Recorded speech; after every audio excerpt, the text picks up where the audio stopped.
I met my husband in 2021, and we immediately became close friends. I initially met him on a dating app, but our chemistry was more friendly than anything. Obviously still romantically attracted to each other, but we weren't wanting to be committed. Eventually, we did make it official, and I learned a couple months in that I was not happy in a relationship with him. I ended things after 6 months, and we kept in contact. Both dated elsewhere and all that. When we met, I could immediately tell he's a nice person, but very charming and can be emotionally manipulative. He love-bombed the hell out of me, and I, having been in an emotionally hurtful relationship before, confronted him about it. I let him know there's no need to do extra work to make me fall in love with him because love isn't in words, it's in actions. I left it at that, and he promised that wasn't his intention. He's just a hopeless romantic. I get it. Fast forward a year or so, and I had been going through a rough time. The person I was dating dumped me in the middle of me going through a health scare, a death in my family, and a new mental health diagnosis. Of course, my ex was always in the background, being my shoulder to cry on. I'd set a boundary with him before, but it's like he knew exactly what to say to get back in my space. Like I heard someone say once, there's nothing more dangerous than a narcissist that has gone to therapy. That was him. So of course he swoops in as a friend to save the day and be there for me during my dark times. It didn't make it any better that my family was ecstatic to have him back around, and they all whispered about how we should get back together. So I start thinking, maybe he is the one. My family loves him. He is nice to me. He never cheated during our relationship that I know of. But here's the thing. I broke up with him because he's an energy vampire. During our first relationship, I was constantly working to support myself and try to secure a future for myself and my dog. I grew up extremely poor, and I refused to ever go back there. Recall at one point I had 3 jobs and was trying to juggle nursing school. I was dead tired, but no one is going to pay my bills and put food on the table. I taught myself how to hustle. I noticed a few months into our relationship that he had absolutely no ambition. He worked a dead-end job, lived with his mother, and had no car. He's a creative and was totally comfortable with that life, as was his 26-year-old brother. 2 grown men living at home, still being fed by their mother. She even cooked ahead for them for lunch, and when she was traveling because they quite literally don't know how to feed themselves. My breaking point was when I was planning to move and he wanted to move in with me. I would drive 40 minutes to pick him up from his mom's, drive him back to my house for the weekend for him to lay around all weekend while I still had work. I came home from an especially hard shift one day, hospital during infection 19, and I was done. I paid most times when we went out. It was embarrassing because my friend pulled me aside the first time she met him and said, "You've had your wallet out all night?" I don't know about other people, but my grandpa didn't raise me to let a man lay around and mooch off my hard work. The relationship ended on cordial terms, and he took it as an opportunity for him to grow up and get his life together. I was happy for him, but we weren't going to be together for that. May 2022, we'd both dated around, and like I said, he came back around when I was going through a hard time. I decided to give him another chance, and within 2 weeks, he proposed to me. Yeah, I know. He gathered all my family and friends for a party, and he proposed. I was so taken aback by everything. He'd been there for me for the last year of my hellish relationship. He talked about going back to school and doing all these good things. He seemed in a good place. I thought, maybe this is supposed to happen. I said yes. The ring is so pretty. Modest, but super my taste. I was surprised how well he did. Found out his mother picked it out and paid for it. We decided to have a small ceremony and save for a big wedding next year. He moved into my new place a few months later, and it didn't take long for shoot to go back to the way it was. It started with cleaning. I have major depressive disorder and attention deficit hyperactivity disorder. I can't allow my house to get dirty because that means I'm slacking on my mental health. So I have always had a rigorous cleaning routine. That was when I lived alone. After moving all his things into my small 2-bedroom duplex, his unpacked things sat for months around the house. It made it easy for clutter to start, and he never cleaned outside of washing the dishes he made and laundry. Everything was up to me. All the kitchen, bathroom, bedroom, and living room cleaning was me. I work full-time in crisis management, so my day-to-day is pretty hectic. On top of my everyday things, I now had to drop him off and pick him up from work. in the middle of my workday. It got to a boiling point, and I started speaking up. Every time I asked him about his car, driving, new job, school, anything that would help him elevate and take some of the weight off me, he would deflect and give me some philosophical nonsense about how it's all coming together. I want to add, I out-earn him by $30,000. And I'm salaried, so it's gotten pretty easy for him to need to pay me back for his half of the rent. He hasn't paid any utilities in months, and he badgered me about getting him a PS5 for Christmas. It came to a boiling point again when he lost his job almost 2 months ago now. With all of our bills now, and my job shifting pay schedules, insurance, and all those things, I barely made rent by myself this check. My credit has tanked, and God, I spent the last 2 years paying off Shoot and getting my first 2 lines of credit to keep building my score. I haven't been able to pay my credit cards off for 3 months because our immediate bills have had to come first. I had a nervous breakdown last week and told him this will lead us to divorce if he doesn't secure a job by the end of the month. Is that harsh? I feel like he has come in and fricked my life up. I was doing so well by myself. I feel so dumb for being naive. I always said I'd never get married because I saw how men treat women who are successful. They either mooch or they hate you. And I've been told by several partners that I'm intimidating because I'm so strong-willed. Now I feel like a shell of myself. I'm insecure, I've gained so much weight from stress eating and losing my old habits to being in a relationship. I pride myself on my ability to be so young and financially smart and secure. And now I look in the mirror and gag. I don't want to be intimate. I often don't want him to talk to me. I find myself resenting him for being so freaking chill while we drown financially. What do I do? Feels like I'm in the twilight zone. Now for a few comments before the update. Comment 1. He's a deadbeat. Moochers like this will take a strong, independent, sensible woman and break them just for kicks. This creep said all the right things, but you were right the first time. Dump his butt. Men who are decent do not do this, and do not do. I out-earn my husband, and he has never taken advantage. He's been nothing but supportive and a great cheerleader even in tough times, and I do the same for him. It's a partnership. This guy, he's no partner. Send him back to his mother. Comment 2. Seems like he got what he wanted. A mother disguised as his wife. It's a pity you didn't learn the first time. I guess a lot of women see the best in a person and hope it will get better. A lesson to the uninitiated. A man will either have ambition or not. You can't teach them to give a crap. Unless he is under 21. Most guys at that age are idiots. Now, for the update, hey everyone, a lot has happened since my last post. So, after my breakdown, I decided to take a few days off work to clear my head. I needed to figure out what to do about my husband and our situation. I spent those days at my best friend's place, just trying to get some perspective. It was during this time that I realized I had to make a hard choice. Either he steps up or we go our separate ways. I couldn't keep sacrificing my mental health and financial stability for someone who wasn't willing to meet me halfway. When I got back home, I sat him down for a serious talk. I told him that he had until the end of the month to find a job, any job, or he would have to move out. I was firm but fair, explaining that I couldn't continue to support both of us on my salary alone. He seemed to understand, but I could see the frustration in his eyes. He promised he would start looking immediately. The next few weeks were tense. He applied for jobs, but nothing seemed to stick. I could feel the pressure mounting, and it was affecting our relationship even more. We argued almost every day, mostly about money and his lack of effort around the house. I was exhausted, both physically and emotionally. One night, after another heated argument, I decided to take a walk to clear my head. As I walked through our neighborhood, I thought about how things used to be. I remembered how independent and strong I felt before he moved in. I missed that version of myself. I knew I had to do something drastic to get back to that place. The next day, I called my mom and asked if I could stay with her for a while. She was more than happy to help, and I packed a bag and left that evening. I told my husband that I needed some space to think, and that he needed to use this time to get his act together. He was upset, but he didn't try to stop me. Living with my mom was a breath of fresh air.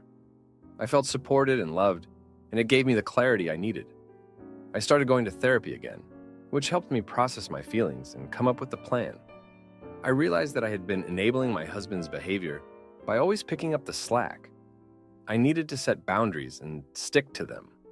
Meanwhile, my husband did find a job, but it was part-time and didn't pay much. It was a start, but it wasn't enough. I told him that he needed to keep looking for something better and that he had to start contributing more around the house. He agreed, but I could tell he was struggling. During this time, I also reconnected with some old friends. One of them, Sarah, had been through a similar situation with her ex-husband.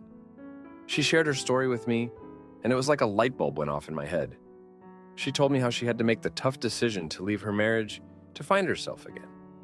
It was the hardest thing she ever did, but it was also the best decision she ever made. I started to see that maybe my marriage wasn't salvageable. Maybe we were just too different, and no amount of effort on my part could change that. I began to prepare myself for the possibility of divorce. I talked to a lawyer and started to get my finances in order. I knew it would be a long and painful process, but I also knew it was necessary for my well-being. As the end of the month approached, my husband still hadn't found a full-time job. I could see he was trying, but it just wasn't enough. I sat him down again and told him that I couldn't do this anymore. I needed to focus on myself and my future. He was devastated, but he understood. We agreed to separate, and he moved back in with his mom. The first few weeks after he left were tough. I felt a mix of relief and sadness. I missed him, but I also felt a sense of freedom that I hadn't felt in a long time. I threw myself into my work and my hobbies, trying to rebuild my life. I started going to the gym again and eating healthier. Slowly but surely, I began to feel like myself again. One day, while I was at the gym, I ran into an old friend from high school, Mike. We started chatting, and it was like no time had passed. He had always been a good friend, and it was nice to catch up. We started hanging out more, and it wasn't long before I realized I had feelings for him. He was kind, supportive, and had his life together. It was a stark contrast to my ex-husband. Mike and I started dating, and it was the healthiest relationship I had ever been in. He respected my boundaries and encouraged me to pursue my goals. I felt valued and appreciated, something I hadn't felt in a long time. It was a slow and steady process, but I was finally starting to see a light at the end of the tunnel. Looking back, I realized that my ex-husband's behavior was a reflection of his own insecurities and lack of direction. He wasn't a bad person, but he wasn't the right person for me. I needed someone who could match my drive and ambition, someone who could support me as much as I supported them. In the end, separating from my husband was the best decision I could have made. It allowed me to find myself again and to build a life that I was proud of. I learned that sometimes the hardest choices are the ones that lead to the most growth. And while it was a painful journey, it was one that I wouldn't trade for anything.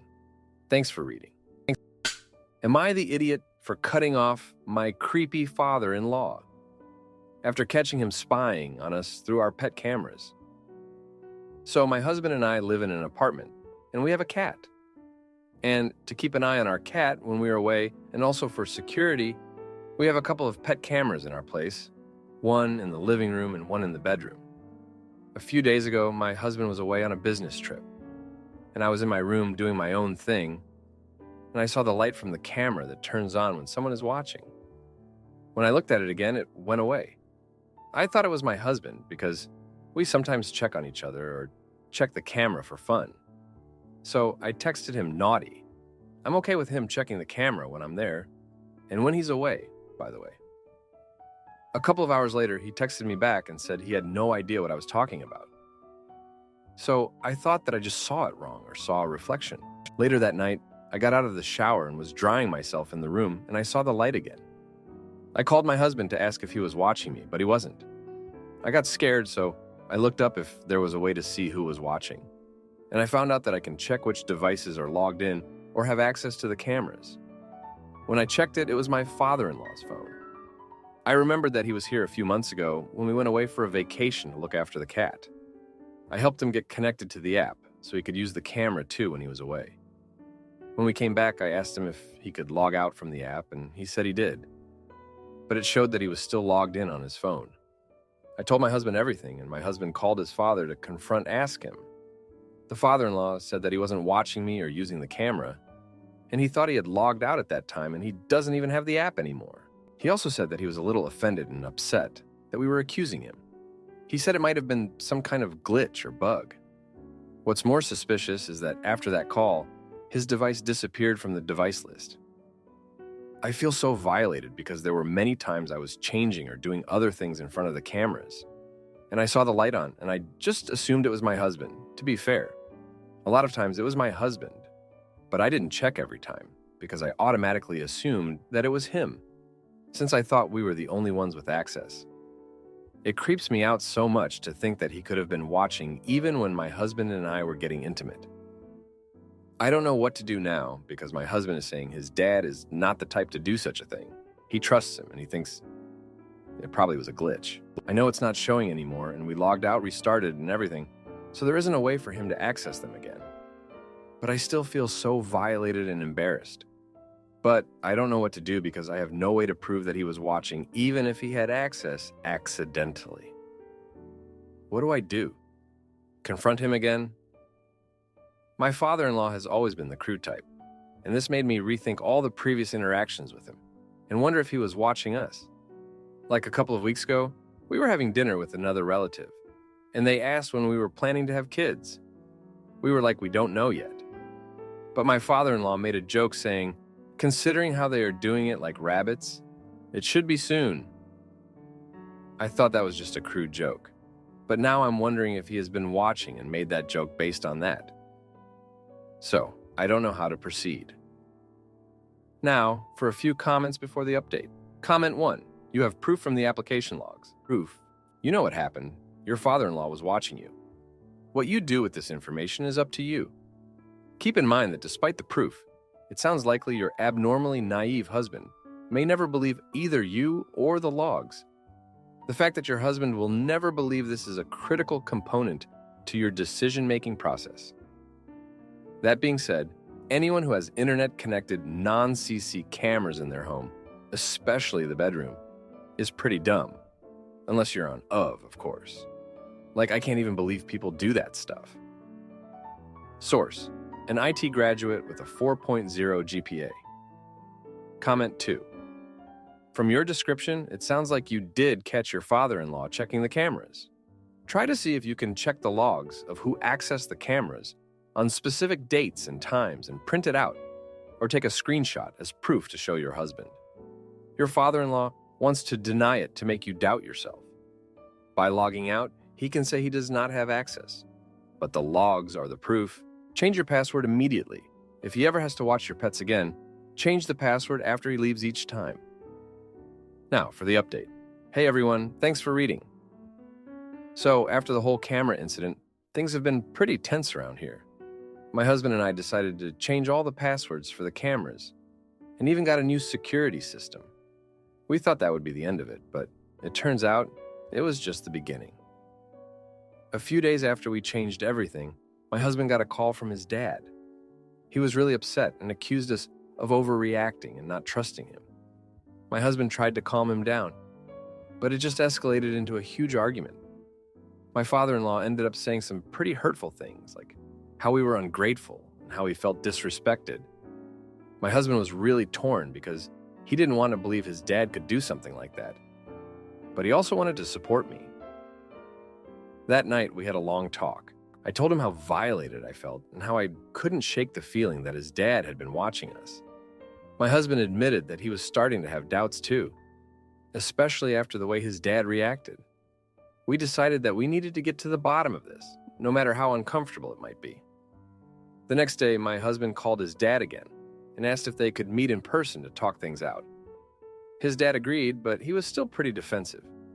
They met at a coffee shop, and my husband laid everything out on the table. He told his dad how much this was affecting us, and how we needed to know the truth.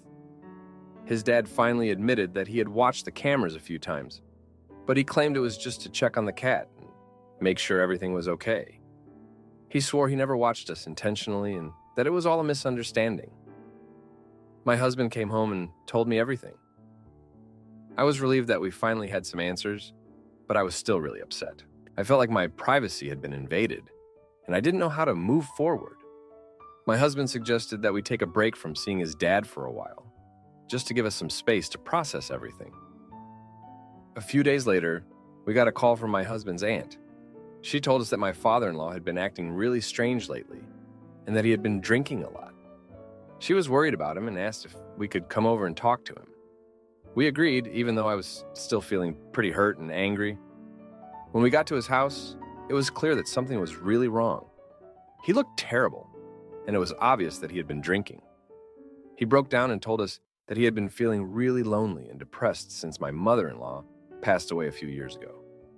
He said that watching the cameras made him feel connected to us, even though he knew it was wrong. He apologized over and over again and begged us to forgive him. It was a really emotional moment, and I could see how much pain he was in. My husband and I talked it over and decided that we needed to help him get through this. We convinced him to go to therapy and to join a support group for people who have lost their spouses. We also promised to visit him more often and to include him in more of our activities. Over the next few weeks, things started to get better. My father-in-law was going to therapy and seemed to be doing a lot better. He even apologized to me again and promised that he would never invade our privacy again. It was a long road, but I started to feel like I could trust him again. One night, my husband and I were talking about everything that had happened, and he told me something that really stuck with me.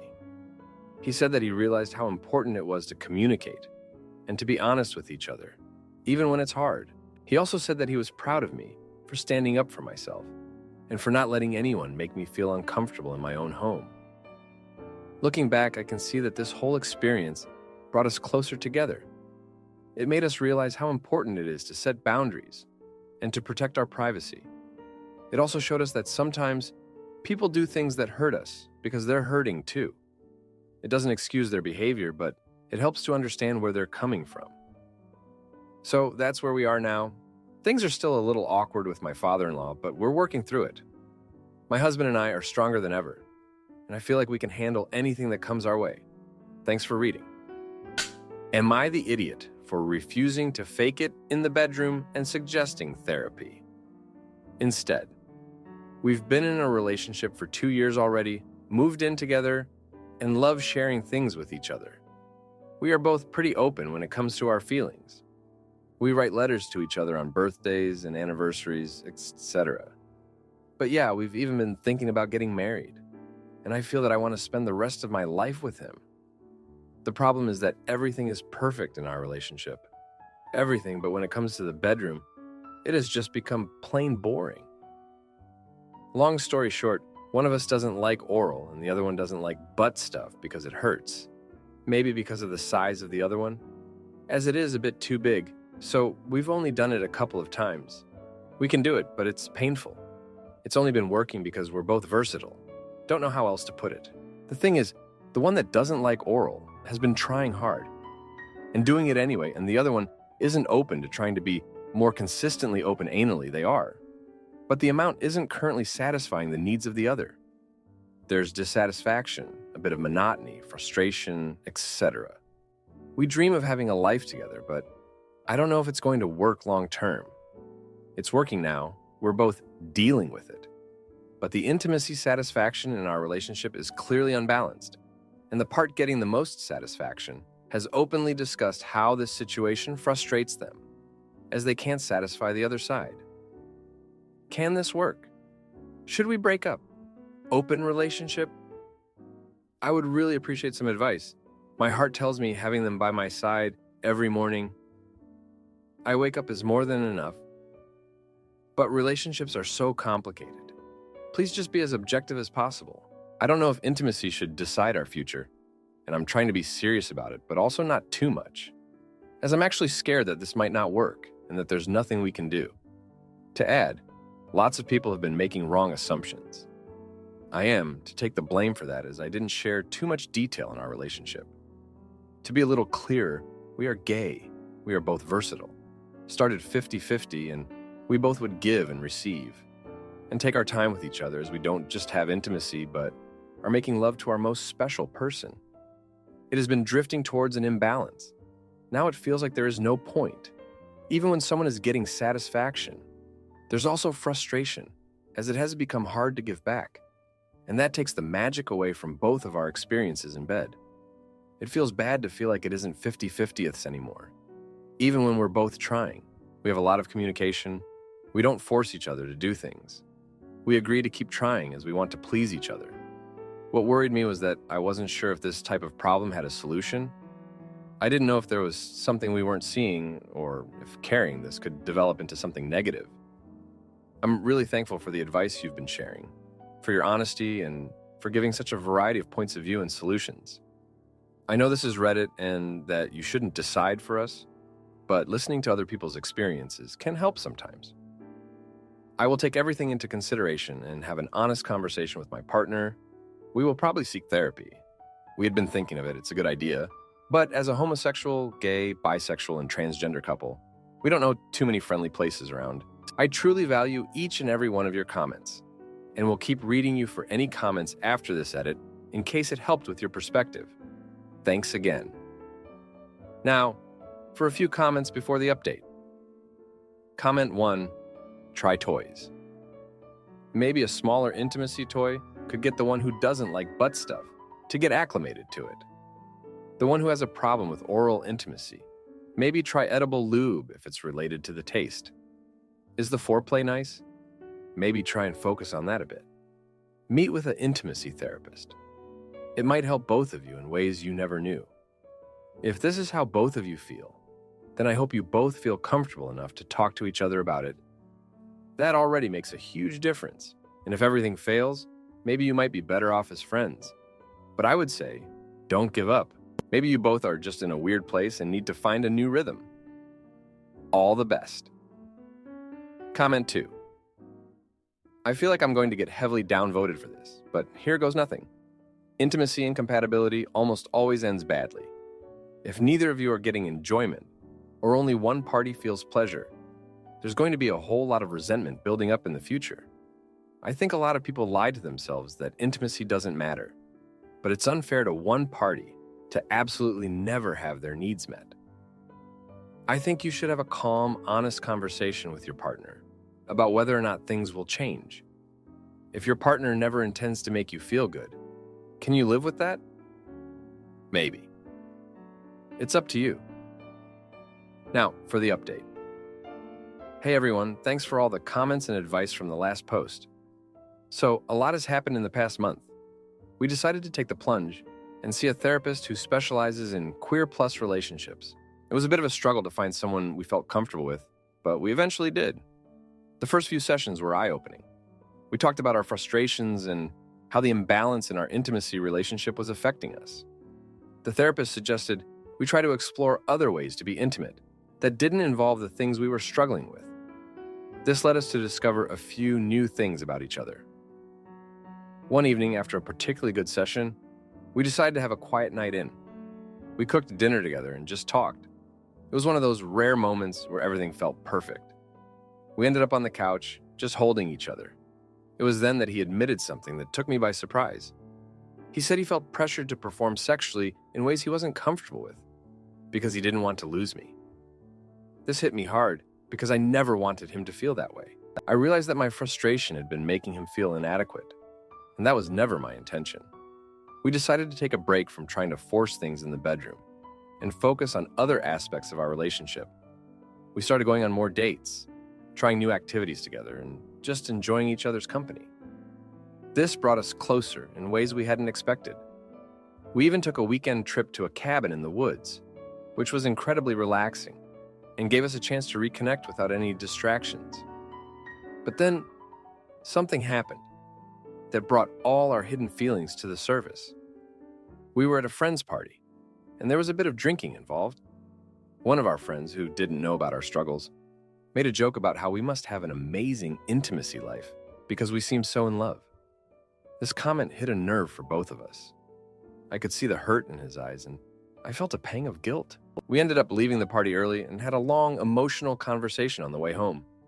He confessed that he sometimes felt like he was failing me because he couldn't meet my needs. I told him that I felt guilty for making him feel that way, and that I was scared our relationship wouldn't survive if we couldn't find a balance. It was a raw and honest conversation, and it made us realize how much we had been holding back from each other. The next day, We decided to have a serious talk about our future. We both agreed that we wanted to be together, but we needed to find a way to make our relationship work without compromising our happiness. We talked about the possibility of an open relationship, but neither of us felt comfortable with that idea.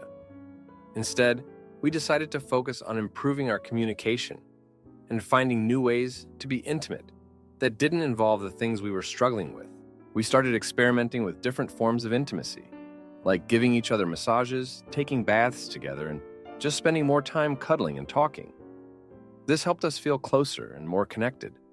We also made a pact to be more open about our feelings and not let things fester.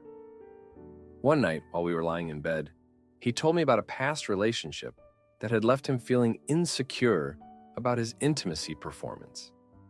He had been with someone who constantly criticized him and made him feel like he wasn't good enough. This revelation made me understand why he had been so hesitant to try new things in the bedroom. It also made me realize how important it was for me to be supportive and understanding. We continued seeing the therapist, and it really helped us work through our issues. We learned that our relationship wasn't just about intimacy. It was about the love and connection we shared. We started focusing on the things that made us happy and brought us closer together. This made a huge difference in our relationship. One of the most significant changes was that we started writing letters to each other again, just like we used to. These letters allowed us to express our feelings in a way that we sometimes struggled to do in person. It brought back the magic and reminded us why we fell in love in the first place. We also made an effort to be more spontaneous and adventurous in our daily lives. We started trying new things together, like cooking classes, hiking, and even taking dance lessons. These activities helped us bond and brought a new level of excitement to our relationship. As we continued to work on our relationship, we noticed that the pressure in the bedroom started to ease. We were more relaxed and open with each other, which made our intimate moments more enjoyable. We still had our challenges, but we were better equipped to handle them because we were communicating more effectively and supporting each other. Looking back, I realized that our struggles in the bedroom were just a symptom of deeper issues that we needed to address. By focusing on our communication and finding new ways to connect, we were able to strengthen our relationship and find a balance that worked for both of us. Thanks for reading. If you like this video, you'll probably like these too. Also, while you're here, please consider subscribing. It's your support that keeps this channel alive and allows me to make better and longer videos. Have a great day.